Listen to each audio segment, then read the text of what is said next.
Assalamu alaikum wa rahmatullah. Je m'appelle Cherno Ngofal et j'ai tout un parcours d'études et d'analyse sur l'évolution de la pensée islamique contemporaine. Cet atelier que Panos a organisé d'une très grande ouverture nous invite aujourd'hui à une réflexion sur l'influence des médias par rapport à la position de la société.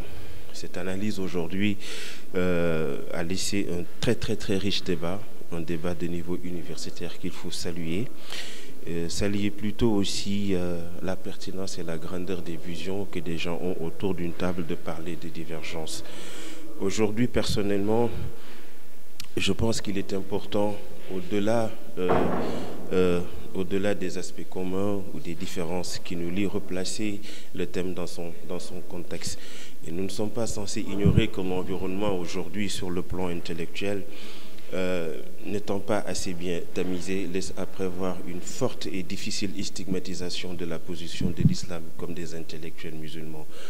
Et que le manque d'accès à l'information principale des éléments qui se passent dans le monde islamique, parce que les musulmans n'ayant pas des satellites, les musulmans n'ayant pas les moyens de diffuser le véritable message qu'il convient de faire de la position de l'islam, fait que beaucoup de choses sont analysées de façon assez abstraite.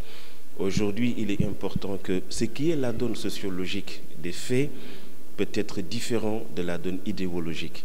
Ce qui est du ressort de la socio-anthropologie des croyances peut être différent à la réalité des textes scripturaires que sont les sources de l'islam. Ceci fait aujourd'hui, jusqu'où est-ce que les responsabilités sont partagées? Est-ce une fausse interprétation des textes? Est-ce une ignorance dont le fossé est énorme entre ceux qui se disent musulmans et qui apprennent leur religion, ou les responsables des médias qui n'ont pas mis tout un dispositif pour accompagner le rôle de l'animateur qui est en train de faire son émission? Il est vrai qu'il en découle un guerre des concepts. Est-ce la question de la laïcité revient? La question du mot religieux revient? Est-ce que le mot religieux me définit en tant que Sénégalais? Est-ce que la conception de radicaliste ou fondamentaliste, ce sont des concepts qui me définissent, alors que ces concepts sont nés dans un environnement judéo-chrétien, et aujourd'hui, en 2004, quand j'ai une position différente de certaines personnes, je peux être considéré comme un radicaliste ou un fondamentaliste.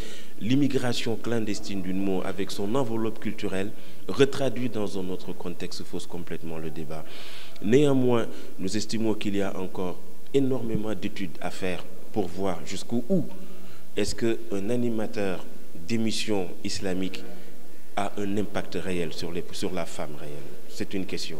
Au-delà de son émission, est-ce que les pesanteurs ou l'héritage socioculturel ne pèsent pas beaucoup plus que cela dans notre environnement? Quoi qu'il en soit, c'est que ce n'est pas au nom de l'islam qu'on pourrait justifier la régression de la femme. De nos jours, une certaine tranche d'intellectuels femmes du monde islamique sont en train de faire la différence de par leur production intellectuelle. Ici, même au Sénégal, une génération de jeunes filles, nous sommes peut-être à la 10e ou à la 8e, énième génération de jeunes, ici des institutions franco-islamiques qui sont devenues des universitaires et qui mènent un travail extraordinaire par rapport à toutes les branches ou thématiques de développement de notre pays. Et je pense que ceci n'est pas du tout négligeable. Si vous vous attendez à des changements, je ne pense pas que le traitement de l'information ou sa diffusion produit un changement de comportement. Le changement de comportement est un très long processus qui découle d'immenses procédés qu'il faudrait mettre en place. La donne anthropologique et sociale nous montre que des jeunes femmes peuvent aller dans une activité religieuse, porter le voile. Le lendemain, vous les croiserez, elles seront en mini-jupe. Quand elles vont dans un décès, elles vont mettre le voile. Retour chez elles, elles vont l'enlever. Dans ce contexte-là, où est-ce qu'un intellectuel va poser la marginalisation de la femme dans le port du voile? Vous voyez, ce sont des substances. Christian Dior a organisé, Cartier a mis en place un programme en Arabie Saoudite où ils ont mis des dates de luxe avec des barres de chocolat à l'intérieur au nom du halal. Quand il s'agit du business et de l'argent halal, les touristes saoudiens qui sont dans les pays scandinaves apportent des devises importantes. Quand elles marchent dans la rue avec leur hijab et les voiles, ils sont protégés par les policiers. En France, au nom du tourisme halal qui génère des millions d'euros par an, les femmes qui sont dans des hôtels portent des voiles, c'est pas un problème. Mais la jeune fille française qui s'est dit musulmane, qui va dans une institution scolaire pour étudier, on lui consomme au nom de la laïcité d'enlever son voile.